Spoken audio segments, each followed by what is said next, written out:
Hi friends, welcome back to our channel NCERT in Telugu. ఈరోజు మనం 8th class సైన్స్లోని chapter light గురించి తెలుసుకుందాము. మీరు మీ డే టు డే లైఫ్లో మీ చుట్టూరు ఉండే వేరియస్ ఆబ్జెక్ట్స్ని చూడగలుగుతున్నారు కదా. సో మీరు ఎలా చూడగలుగుతున్నారు అని ఆలోచిస్తే మీ కళ్ళ ద్వారా చూడగలుగుతున్నారు అని మీరు చెప్తారు. కానీ మీరు ఆబ్జెక్ట్స్ని డార్క్లో చూడగలరా అంటే చీకట్లో ఆబ్జెక్ట్స్ని చూడగలరా? చూడలేరు కదా. కాబట్టి దీన్ని బట్టి మనకు అర్థమైంది ఏంటి, ఒక ఆబ్జెక్ట్ని చూడాలంటే మనకి ఐస్ మాత్రమే సరిపోమాట.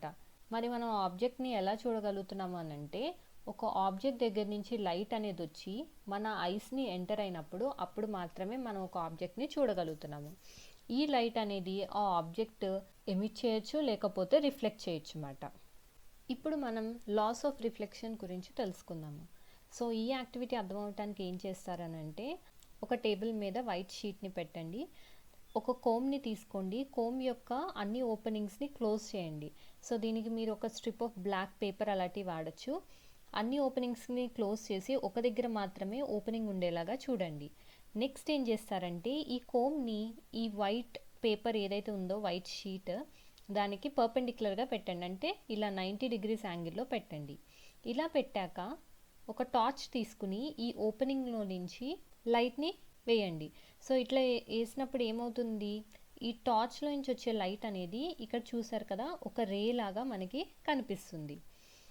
సో నెక్స్ట్ ఏం చేస్తారు అని అంటే, ఒక మిర్రర్ని తీసుకుని ఆ మిర్రర్ని ఈ రే పడే పాత్లో పెట్టండి. అలా పెట్టినప్పుడు మీరు ఏం అబ్జర్వ్ చేస్తారు, ఇలా పడ్డ లైట్ రే అనేది ఇక్కడ రిఫ్లెక్ట్ అవుతుంది. సో ఈ రే ఆఫ్ లైట్ అనేది మిర్రర్ని స్ట్రైక్ అయినప్పుడు వేరే డైరెక్షన్లో రిఫ్లెక్షన్ అనేది చూపిస్తుంది అన్నమాట. ఒక లైట్ రే ఏదైతే ఒక సర్ఫేస్ని స్ట్రైక్ చేస్తుందో దీన్ని ఇన్సిడెంట్ రే అని అంటారు. అండ్ ఏదైతే రే ఒక సర్ఫేస్ నుంచి రిఫ్లెక్ట్ అవుతుందో దాన్ని రిఫ్లెక్టెడ్ రే అని అంటారు.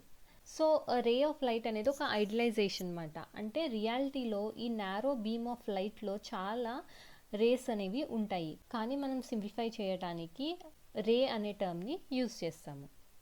నెక్స్ట్ ఇప్పుడు ఏం చేస్తారు అని అంటే, ఆల్రెడీ మనం మిర్రర్ ఇంకా కోమ్ని పెట్టి ఒక ఎక్స్పెరిమెంట్ చేసాం కదా. సో ఆ ఎక్స్పెరిమెంట్లో మీ ఫ్రెండ్స్ యొక్క హెల్ప్ని తీసుకుని మిర్రర్ పొజిషన్ దగ్గర ఇంకా ఇన్సిడెంట్ రే రిఫ్లెక్టెడ్ రే ఎక్కడైతే పడుతున్నాయో ఈ లైన్స్ని మీరు డ్రా చేయండి. చేశాక ఆ మిర్రర్ని తీసేయండి. సో ఇక్కడ మనకి ఏమేమి లైన్స్ ఉన్నాయి, ఇది మిర్రర్ యొక్క లైన్ అండ్ ఇది ఇన్సిడెంట్ రే, ఇది వచ్చేసి రిఫ్లెక్టెడ్ రే. ఇప్పుడు ఏం చేస్తారనంటే, మీరు ఒక లైన్ని గీయండి ఇలా సెంటర్లో. సో ఈ లైన్ అనేది మిర్రర్తో 90 degrees యాంగిల్ని చేయాలన్నమాట. అండ్ ఈ లైన్ ఎక్కడ మీట్ అవ్వాలి అని అంటే ఈ ఇన్సిడెంట్ రేకి మీట్ అవ్వాలి. సో ఇక్కడ చూసారు కదా, ఇది మీరు గీసే లైన్. ఈ లైన్ మిర్రర్కి 90 degreesలో ఉంది అండ్ ఆల్సో ఇన్సిడెంట్ రేని టచ్ అవుతుంది. కాబట్టి ఈ లైన్ని normal to the reflecting surface అని అంటారు. ఇప్పుడు ఈ నార్మల్ లైన్కి ఇంకా ఇన్సిడెంట్ రే ఉంది కదా, ఈ రెండిట్లకి మధ్య ఉండే యాంగిల్ని యాంగిల్ ఆఫ్ ఇన్సిడెన్స్ అని అంటారు. సో ఇక్కడ చూడండి, ఇది నార్మల్ అండ్ ఇది ఇన్సిడెంట్ రే కదా, ఈ రెండిట్ల మధ్య ఉన్న యాంగిల్ని యాంగిల్ ఆఫ్ ఇన్సిడెన్స్ అని అంటారు. మరి నార్మల్ లైన్కి రిఫ్లెక్టెడ్ రేకి మధ్య ఉన్న యాంగిల్ని ఏమంటారు, యాంగిల్ ఆఫ్ రిఫ్లెక్షన్ అని అంటారు.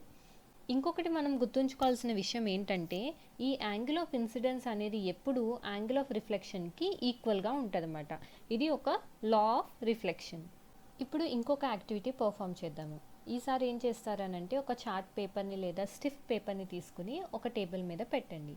ఇప్పుడు ఏం చేస్తారనంటే, ఈ పేపర్ అనేది టేబుల్ మీద నుంచి కొంచెం బయటికి ప్రొజెక్ట్ అవ్వనివ్వండి. అంటే మొత్తం టేబుల్ మీద లేకుండా కొంత పార్ట్ని బయటకి ప్రొజెక్ట్ అయ్యేలాగా పెట్టండి.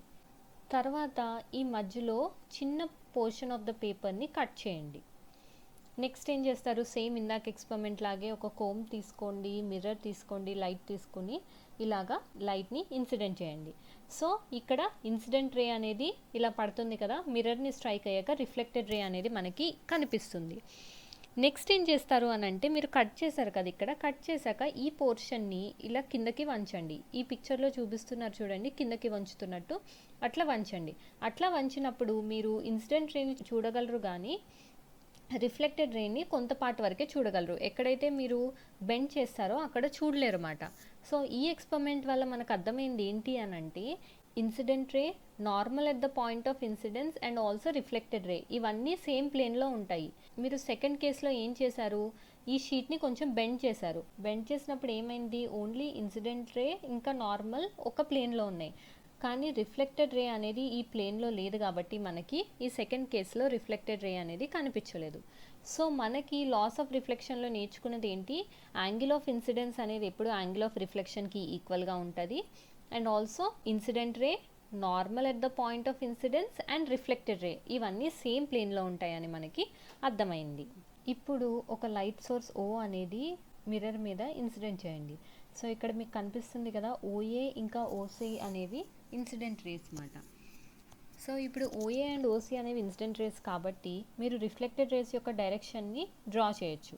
ఇప్పుడు ఏం చేస్తారు అని అంటే, ఈ ఓఏ అండ్ ఓసికి మనం నార్మల్ గీయచ్చు కదా, నార్మల్ లైన్స్ ఏవైతే 90 డిగ్రీస్ యాంగిల్ చేస్తాయో, సో ఇలా నార్మల్ గీసి రిఫ్లెక్టెడ్ రేస్ని కూడా డ్రా చేయండి.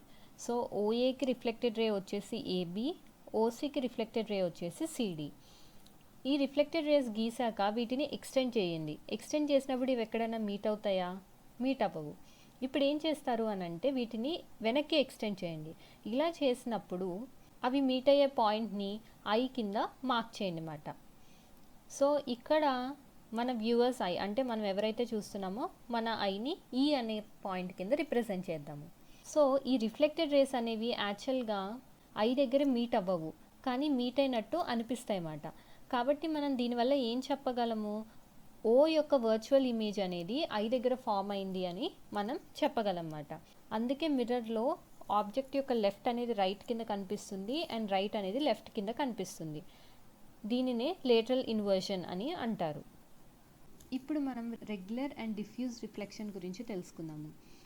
సపోజ్ ప్యారలల్ రేస్ అనేవి ఇర్రెగ్యులర్ సర్ఫేస్ మీద ఇన్సిడెంట్ అవుతున్నాయి అనుకోండి, అప్పుడు ఏమవుతుంది, ఈ రిఫ్లెక్షన్ అనేది డిఫ్యూజ్డ్ ఆర్ ఇర్రెగ్యులర్ రిఫ్లెక్షన్ అని అంటారు. ఎందుకనంటే ఈ రిఫ్లెక్ట్ అయ్యే రేస్ అనేవి ఇర్రెగ్యులర్గా ఉంటాయి కాబట్టి వీటిని ఇర్రెగ్యులర్ రిఫ్లెక్షన్ అని అంటారు. సో డిఫ్యూజ్ రిఫ్లెక్షన్ అనేది లా ఆఫ్ రిఫ్లెక్షన్ యొక్క ఫెయిల్యూర్ వల్ల జరిగింది కాదు. ఇక్కడ ఈ ఇర్రెగ్యులారిటీస్ దేని వల్ల వచ్చినాయి, ఇర్రెగ్యులర్ రిఫ్లెక్షన్ అనేది దేని వల్ల వచ్చింది, సర్ఫేస్ అనేది ఇర్రెగ్యులర్గా ఉంటే మనకు వచ్చే రిఫ్లెక్టెడ్ రేస్ కూడా ఇర్రెగ్యులర్గా ఉంటాయి.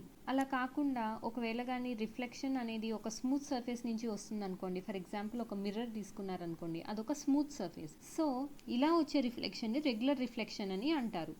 ఇర్రెగ్యులర్ రిఫ్లెక్షన్ అనేది ఇర్రెగ్యులర్ సర్ఫేస్ మీద ప్యారలల్ రేస్ అనేవి ఇన్సిడెంట్ అయితే అప్పుడు మనకి డిఫ్యూజ్డ్ ఆర్ ఇర్రెగ్యులర్ రిఫ్లెక్షన్ అనేది వస్తుంది. సో ఇలాంటి ఇర్రెగ్యులారిటీస్ అనేవి కార్డ్బోర్డ్ లాంటి వాటి మీద ఉంటుంది. రెగ్యులర్ రిఫ్లెక్షన్ అనేది స్మూత్ సర్ఫేస్ మీద ఉంటుంది. ఎగ్జాంపుల్ వచ్చేసి మిర్రర్. మన చుట్టూరు ఉన్న మోస్ట్ ఆఫ్ ద ఆబ్జెక్ట్స్ని మనం చూసేది రిఫ్లెక్టెడ్ లైట్ వల్లనే మాట.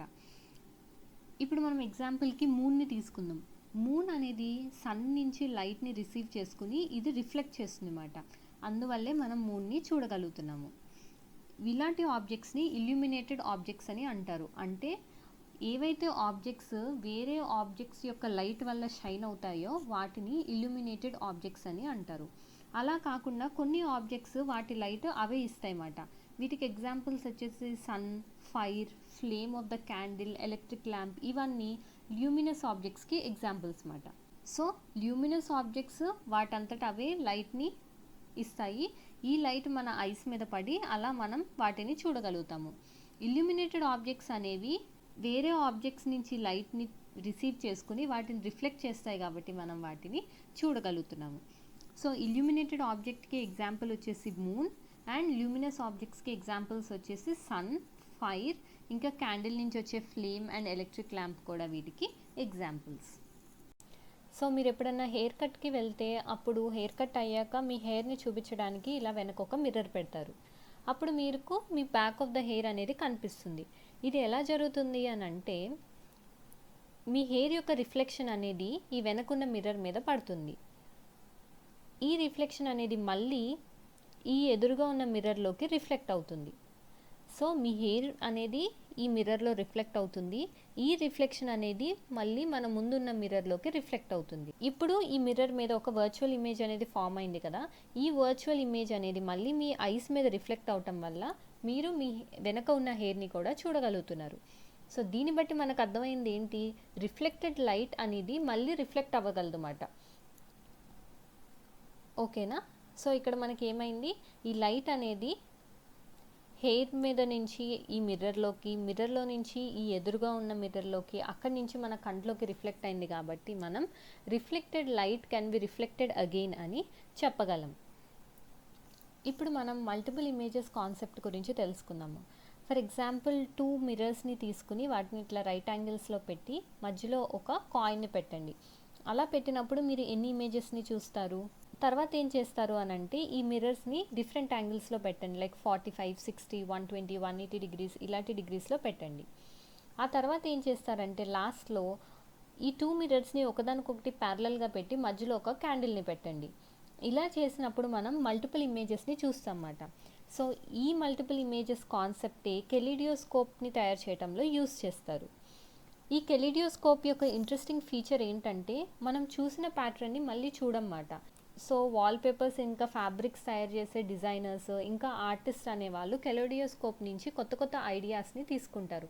ఎందుకనంటే కెలిడియోస్కోప్లో మనం చూసిన ప్రతిసారి కొత్త ప్యాటర్న్స్ కనిపిస్తాయి కాబట్టి ఆ ప్యాటర్న్స్ని వాళ్ళు డిజైన్స్లో యూజ్ చేస్తారు. సన్లైట్ని వైట్ లైట్ అని కూడా అంటారు. కానీ మనం సన్లైట్లో 7 కలర్స్ ఉంటాయని కూడా నేర్చుకున్నాం కదా. సో దీని గురించి తెలుసుకోవడానికి ఇక్కడ ఒక యాక్టివిటీ ఉంది. ఒక ప్లేన్ మిర్రర్ని తీసుకోండి. ఆ మిర్రర్ని ఒక బౌల్లో పెట్టి ఆ బౌల్లో వాటర్తో ఫిల్ చేయండి. సో ఈ అరేంజ్మెంట్ని ఎక్కడ పెడతారంటే ఒక విండోకి ఆపోజిట్గా పెట్టండి. సో ఇలా ఉండటం వల్ల ఏమవుతుందంటే ఇక్కడ నుంచి సన్లైట్ అనేది వచ్చి ఈ మిర్రర్ మీద పడేలాగా ఈ అరేంజ్మెంట్ని పెట్టాలి. సో ఇక్కడ పడ్డ లైట్ అనేది ఒక వాల్ మీద రిఫ్లెక్ట్ అవుతుంది. సపోజ్ ఈ వాల్ అనేది ప్లెయిన్ కలర్ లేకపోతే మీరు ఒక వైట్ పేపర్ని కానీ ఏదన్నా పెట్టండి ఆ వాల్ మీద. సో ఇప్పుడు సన్ రేస్ అనేవి వచ్చి మిర్రర్ మీద ఇన్సిడెంట్ అయినప్పుడు ఈ రేస్ మళ్ళీ రిఫ్లెక్ట్ అవుతాయి కదా. సో ఈ రిఫ్లెక్టెడ్ లైట్ అనేది మనకి ఎక్కువ కలర్స్లో కనిపిస్తాయి. ఎందుకనంటే ఈ మిర్రర్ ఇంకా వాటర్ అనేవి ఒక ప్రిజమ్ని ఫామ్ చేస్తాయన్నమాట. సో మీరు 7th క్లాస్లో నేర్చుకున్నట్టు ఇది లైట్ని కలర్స్ కింద స్ప్లిట్ చేస్తుంది. లైట్ని కలర్స్ కింద స్ప్లిట్ చేసే ప్రాసెస్ని డిస్పర్షన్ ఆఫ్ లైట్ అని అంటారు.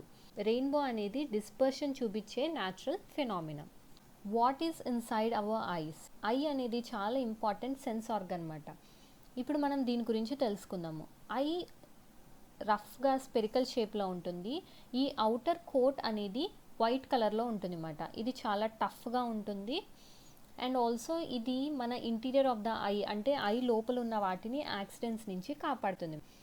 దీనికి ట్రాన్స్పరెంట్ ఫ్రంట్ పార్ట్ ఉంటుంది. దీన్ని కార్నియా అని అంటారు. ఇక్కడ చూడండి మెన్షన్ చేశారు కార్నియా. ఈ కార్నియా వెనక ఒక డార్క్ మస్కులర్ స్ట్రక్చర్ ఉంటుంది అన్నమాట. ఇక్కడ ఉంది చూడండి, దీన్ని ఐరిస్ అని అంటారు. ఈ ఐరిస్లో ఒక స్మాల్ ఓపెనింగ్ ఉంటుంది, దాన్నే ప్యూపిల్ అని అంటారు.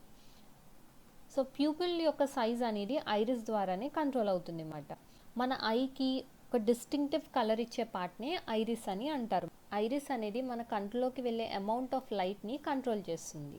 నెక్స్ట్ ఈ వెనక వచ్చేసి లెన్స్ అని ఉంటుంది. ఈ లెన్స్ అనేది ఈ వెనక రెటీనా ఉంది చూడండి ఫ్రెండ్స్, దీని మీద లైట్ అనేది ఫోకస్ చేస్తుంది. ఈ రెటీనాలో చాలా నర్వ్ సెల్స్ ఉంటాయి. ఈ నర్వ్ సెల్స్ ద్వారా సెన్సేషన్ అనేది బ్రెయిన్కి ట్రాన్స్మిట్ అవ్వగలుగుతుంది. ఇక్కడ 2 టైప్స్ ఆఫ్ సెల్స్ ఉంటాయి. వీటిని కోన్స్ అండ్ రాడ్స్ అని అంటారు. కోన్స్ అనేవి బ్రైట్ లైట్కి సెన్సిటివ్గా ఉంటాయి అండ్ రాడ్స్ అనేవి డిమ్ లైట్కి సెన్సిటివ్గా ఉంటాయి అన్నమాట. కోన్స్ అనేవి కలర్స్ని సెన్స్ చేస్తాయి. ఇక్కడ మనం తెలుసుకోవాల్సిన విషయం ఏంటంటే ఈ ఐ నుంచి బ్రెయిన్కి సిగ్నల్స్ అనేవి ఆప్టిక్ నర్వ్ ద్వారా వెళ్తాయి. కాబట్టి ఈ ఆప్టిక్ నర్వ్కి రెటీనాకి జంక్షన్ ఉంటుంది చూడండి, అక్కడ ఎలాంటి సెన్సరీ సెల్స్ అనేవి ఉండవు. కాబట్టి అక్కడ విజన్ అనేది పాసిబుల్ కాదన్నమాట. దీన్నే బ్లైండ్ స్పాట్ అని అంటారు. ఒక ఇమేజ్ యొక్క ఇంప్రెషన్ అనేది వెంటనే పోదుమాట రెటీనాలో నుంచి. అది 1/16th సెకండ్ వరకు ఉంటుంది. నేచర్ ఐస్కి ఐలిడ్స్ అనేది ప్రొవైడ్ చేస్తుంది. దీనివల్ల ఎనీ అన్నెసరీ ఆబ్జెక్ట్ అనేది మన ఐలోకి ఎంటర్ అవ్వవు. ఐలిడ్స్ అనేవి లైట్ని కూడా షెడ్ చేస్తాయి మనకి అవసరం లేనప్పుడు. సో ఈ కళ్ళు ద్వారా మనం క్లియర్గా దూరంగా ఉన్న ఆబ్జెక్ట్స్ని అలాగే దగ్గరగా ఉన్న ఆబ్జెక్ట్స్ని కూడా చూడగలుగుతున్నాము. ఐ అనేది ఆబ్జెక్ట్స్ని ఎంత డిస్టెన్స్ నుంచి చూడగలదు అనేది ఒక పర్సన్ యొక్క ఏజ్ని బట్టి డిపెండ్ అయి ఉంటుంది. మోస్ట్ కంఫర్టబుల్ డిస్టెన్స్ వచ్చేసి 25 సెంటీమీటర్స్ మాట. కొంతమంది దగ్గరగా ఉన్న ఆబ్జెక్ట్స్ని చూడలేరు కానీ దూరంగా ఉన్న ఆబ్జెక్ట్స్ని చూడగలరు. ఇంకొంతమంది దూరంగా ఉన్నవి చూడలేరు అండ్ దగ్గర ఉన్నవి చూడగలుగుతారు. ఇలాంటి ప్రాబ్లమ్స్ ఉన్నప్పుడు కరెక్టివ్ లెన్సెస్ ఉంటాయి అన్నమాట. ఇలాంటివి వాడటం వల్ల మన ఐలో ఉన్న డిఫెక్ట్స్ని కరెక్ట్ చేయగలుగుతాము. కొన్నిసార్లు పర్టికులర్గా ఓల్డ్ ఏజ్లో ఉన్నప్పుడు ఏమవుతుందంటే ఐసైట్ అనేది ఫాగీగా అవుతుంది. ఇది ఎందుకు అవుతుంది అని అంటే ఐ లెన్స్ అనేవి క్లౌడీగా అవుతాయి అన్నమాట. సో ఇక్కడ చూడండి, ఈ లెన్స్ అనేది ఇలా క్లౌడీగా అయిపోవటం వల్ల పర్సన్కి క్యాట్రాక్ట్ ఉంది అని చెప్తాము. సో ఈ కండిషన్ అనేది సివియర్గా అయితే విజన్ అనేది ఎఫెక్ట్ అవుతుంది. సో ఇలాంటి డిఫెక్ట్ని ట్రీట్ చేయగలుగుతాము. ఈ ఓపేక్ లెన్స్ ఏదైతే ఉందో దాన్ని రిమూవ్ చేసేసి కొత్త ఆర్టిఫిషియల్ లెన్స్ అనేది ఇన్సర్ట్ చేస్తారు. సో ఇప్పుడు మోడర్న్ టెక్నాలజీ కూడా డెవలప్ అయింది. దానివల్ల ఈ ప్రొసీజర్ అనేది చాలా సింపుల్ ఇంకా సేఫర్ అయ్యింది. కేర్ ఆఫ్ ద ఐస్, మన ఐస్ని మనం కేర్ చేయాలన్నమాట. సో ఒకవేళ కానీ అవసరమైతే సూటబుల్ స్పెక్స్ లాంటివి వాడాలి. చాలా తక్కువ లైట్ లేదా చాలా ఎక్కువ లైట్ అనేది మన ఐస్కి మంచిది కాదు. ఎందుకనంటే లైట్ తక్కువ ఉంటే మనకి ఐ స్ట్రెయిన్ ఇంకా హెడేక్ వస్తుంది. And powerful light like sun light ఇలాంటివి ఉన్నాయి అనుకోండి, దానివల్ల మన రెటీనాకి ఇంజూర్ అయ్యే ఛాన్స్ కూడా ఉంటుంది. కాబట్టి సన్ లేదా పవర్ఫుల్ లైట్ ఏదైతే లేజర్స్ నుంచి వస్తుందో ఇలాంటి లైట్ని డైరెక్ట్గా చూడకూడదు. అండ్ మీ కంట్లోకి ఎప్పుడన్నా డస్ట్ లాంటిది పడితే మీరు కళ్ళని రబ్ చేయకూడదు, వాటిని వాటర్తో వాష్ చేయాలన్నమాట. ఒకవేళ కానీ మీకు అలా చేయటం వల్ల ఇంప్రూవ్మెంట్ లేదు, ఇంకా మీకు ఆ ఇచ్చినెస్ ఉంది ఐస్లో అని అంటే మీరు డాక్టర్ దగ్గరికి వెళ్ళాలి. ఎప్పుడు మీరు నార్మల్ డిస్టెన్స్లో చదవాలన్నమాట బుక్ని పెట్టి. ఆ బుక్ని మీరు దగ్గరికి తీసుకొచ్చి చదవకూడదు, అలాగే దూరంగా పెట్టకూడదు. సో మనం నేర్చుకున్నాం కదా, ఐడియల్ డిస్టెన్స్ అనేది 25 సెంటీమీటర్స్. మీరు 6th క్లాస్లో బ్యాలెన్స్ డైట్ గురించి కూడా నేర్చుకున్నారు కదా. ఒకవేళ కానీ మన ఫుడ్ అనేది డెఫిషియెంట్గా ఉంటే అప్పుడు మన ఐస్ కూడా సఫర్ అయ్యే అవకాశం ఉంటుంది. సో వైటమిన్ ఏ రిచ్ ఫుడ్లో డెఫిషియన్సీ ఉంటే అప్పుడు ఐ ట్రబుల్స్ వస్తాయన్నమాట. దీనివల్ల నైట్ బ్లైండ్నెస్ కూడా వస్తుంది. కాబట్టి వైటమిన్ ఏ రిచ్ ఫుడ్స్ అంటే ఏంటి? Carrots, green leafy vegetables, cod liver oil, ఇవన్నీ వైటమిన్ ఏ రిచ్ ఉన్న ఫుడ్స్ అన్నమాట. ఇంకా ఎందులో వైటమిన్ ఏ ఉంటుంది అంటే eggs, milk, curd, cheese, butter, papaya, ఇంకా మ్యాంగో లాంటి ఫ్రూట్స్, ఈ అన్నిటిలో వైటమిన్ ఏ అనేది ఉంటుంది. సో వైటమిన్ ఏ అనేది అవసరమైన అమౌంట్స్లో తీసుకోవటం మన కళ్ళకి చాలా మంచిది. యానిమల్స్లో ఐస్ అనేవి డిఫరెంట్గా ఉంటాయి. ఫర్ ఎగ్జాంపుల్ క్రాబ్ ఉందనుకోండి, అంటే పీతల్ లాంటివి ఉన్నాయి అనుకోండి, వాటి కళ్ళు అనేవి చాలా చిన్నగా ఉంటాయి. కానీ వాటి ద్వారా క్రాబ్ దాని చుట్టూరు చూడగలదు. అందుకే దాని వెనక నుంచి ఏదైనా ఎనిమి వచ్చినా క్రాబ్ అనేది సెన్స్ చేయగలదు అనమాట, అంటే దానికి తెలుస్తుంది. బటర్ఫ్లైకి చాలా పెద్ద ఐస్ ఉంటాయి, అవి ఇంకా చాలా థౌజండ్స్ ఆఫ్ చిన్న చిన్న ఐస్తో తయారు చేయబడతాయి అన్నమాట. సో అవి ఫ్రంట్లోనే కాకుండా సైడ్స్ ఇంకా వెనక కూడా చూడగలుగుతాయి. గుడ్లగూబ అనేది ఓన్లీ నైట్ టైం చూడగలదు, కానీ పొద్దున పూట చూడలేదు. ఇంకొక వైపు కైట్, ఈగల్ ఇలాంటివి ఉంటాయి కదా, ఇవి పొద్దున చూడగలవు కానీ రాత్రి చూడలేవు. ఔల్లో ఏమవుతుందంటే చాలా పెద్ద కార్నియా ఉండి ఇంకా పెద్ద ప్యూపిల్ అనేది ఉంటుంది. దీనివల్ల ఎక్కువ లైట్ లోపలికి వెళ్తుంది అన్నమాట. ఇంకా ఔల్ యొక్క రెటీనాలో ఎక్కువ నెంబర్ ఆఫ్ రాడ్స్ ఉంటాయి, తక్కువ నెంబర్ ఆఫ్ కోన్స్ ఉంటాయి. మనం ఇక్కడ ఏం నేర్చుకున్నాము? కోన్స్ అనేవి బ్రైట్ లైట్కి సెన్సిటివ్గా ఉంటాయి అండ్ రాడ్స్ అనేవి డిమ్ లైట్కి సెన్సిటివ్గా ఉంటాయి అని నేర్చుకున్నాం కదా. కాబట్టి నైట్ కనిపించే బర్డ్స్లో ఎక్కువ రాడ్స్ అనేవి ఉంటాయి, డే బర్డ్స్లో ఎక్కువ కోన్స్, ఫ్యూవర్ రాడ్స్ అనేవి ఉంటాయి. కొంతమంది పర్సన్స్కి ఇంక్లూడింగ్ చిల్డ్రన్, వీళ్ళకి ఏమవుతుందంటే విజువల్గా ఇంపేర్డ్గా ఉంటారు, అంటే సరిగ్గా చూడలేరు అన్నమాట. కొంతమంది పుట్టిన దగ్గర నుంచి చూడలేదు, లేదా ఏదైనా డిసీజ్ లేదా కంటికి ఇంజ్యూర్ అవటం వల్ల వాళ్ళు చూడలేకపోవచ్చు. ఇలాంటి పర్సన్స్ ఏం చేస్తారంటే వాళ్ళు థింగ్స్ని టచ్ చేయటం వల్ల కానీ లేదా వాయిస్ని కేర్ఫుల్గా వినడం వల్ల థింగ్స్ని ఐడెంటిఫై చేయగలుగుతారు అన్నమాట. సో వీళ్ళకి సెన్సెస్ అనేవి చాలా షార్ప్గా డెవలప్ అవుతాయి. విజువల్ ఇంపైర్డ్ వాళ్ళకి non optical and optical AIDS అనేవి ఉంటాయి అన్నమాట. సో నాన్ ఆప్టికల్ ఎయిడ్స్ అంటే ఏంటి? విజువల్ అంటే చూసేవి, టాక్టైల్ అంటే సెన్స్ ఆఫ్ టచ్ మాట, అంటే టచ్ చేసి తెలుసుకునేవి, auditory aids, sense of hearing, ఇంకా ఎలక్ట్రానిక్ ఎయిడ్స్ అనేవి ఉంటాయి. సో విజువల్ ఎయిడ్స్ అనేవి వర్డ్స్ని మ్యాగ్నిఫై చేసి అండ్ సూటబుల్ ఇంటెన్సిటీ ఆఫ్ లైట్ని ప్రొవైడ్ చేస్తాయి. టాక్టైల్ అంటే ఏంటి? టచ్ అని నేర్చుకున్నాం కదా. సో దీనికి ఎగ్జాంపుల్స్ వచ్చేసి బ్రెయిలీ రైటర్ స్లేట్ లేదా స్టైలస్, ఇలాంటివన్నీ విజువల్లీ ఛాలెంజ్డ్ పర్సన్స్కి చదవడంలో ఇంకా రాయడంలో చాలా ఉపయోగంగా ఉంటాయి. ఆడిటరీ ఎయిడ్స్, ఆడిటరీ అంటే వినేవి. సో వీటికి ఎగ్జాంపుల్స్ వచ్చేసి cassettes, tape recorders, talking books, ఇలాంటి డివైజెస్ అన్నీ ఆడిటరీ ఎయిడ్స్ కిందకి వస్తాయి అన్నమాట. ఎలక్ట్రానిక్ ఎయిడ్స్ వచ్చేసి calculators and computers. Close circuit TV అనేది కూడా ఒక ఎలక్ట్రానిక్ ఎయిడ్ మాట. ఇదేం చేస్తుంది అని అంటే ఇది ప్రింటెడ్ మెటీరియల్ని ఎన్లార్జ్ చేస్తుంది, దానికి సఫిషియంట్ కాంట్రాస్ట్ ఇంకా ఇల్యూమినేషన్ ఇస్తుంది అన్నమాట.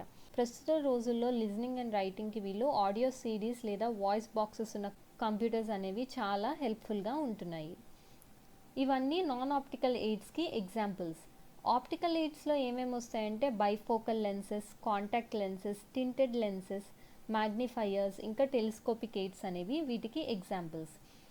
ఈ లెన్సెస్ ఏం చేస్తాయి అని అంటే విజువల్గా ఏమైనా లిమిటేషన్స్ ఉంటే వాటిని కరెక్ట్ చేస్తాయి అన్నమాట.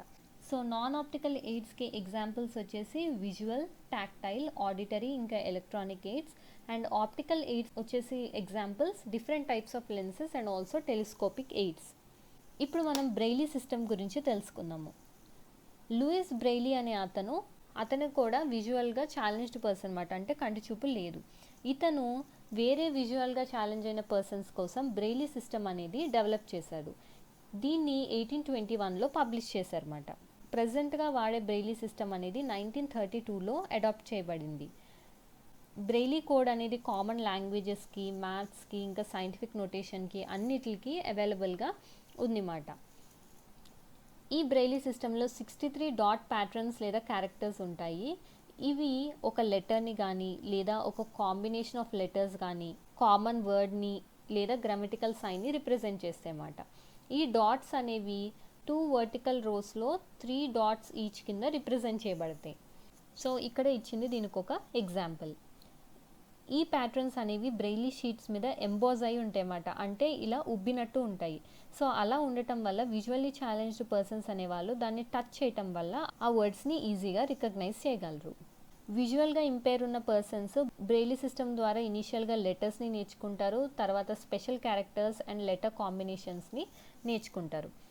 ఈ మెథడ్ అంటే ఈ బ్రెయిలీ సిస్టమ్ యొక్క మెథడ్ ఏంటంటే వాళ్ళు టచ్ చేయటం ద్వారా రికగ్నైజ్ చేయగలుగుతారు అన్నమాట. బ్రెయిలీ టెక్స్ట్ అనేవి హ్యాండ్తోనే కాకుండా మిషన్తో కూడా ప్రొడ్యూస్ చేయొచ్చు. ఇప్పుడు బ్రెయిలీ టెక్స్ట్ చేయటానికి టైప్ రైటర్ లైక్ డివైజెస్ లేదా ప్రింటింగ్ మెషిన్స్ కూడా డెవలప్ అయినాయి. ఈ చాప్టర్లో మనం నేర్చుకున్న కీవర్డ్స్ వచ్చేసి angle of incidence and angle of reflection.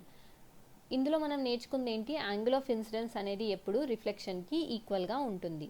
Next వచ్చేసి blind spot, braille, cones, cornea, diffused or irregular reflection.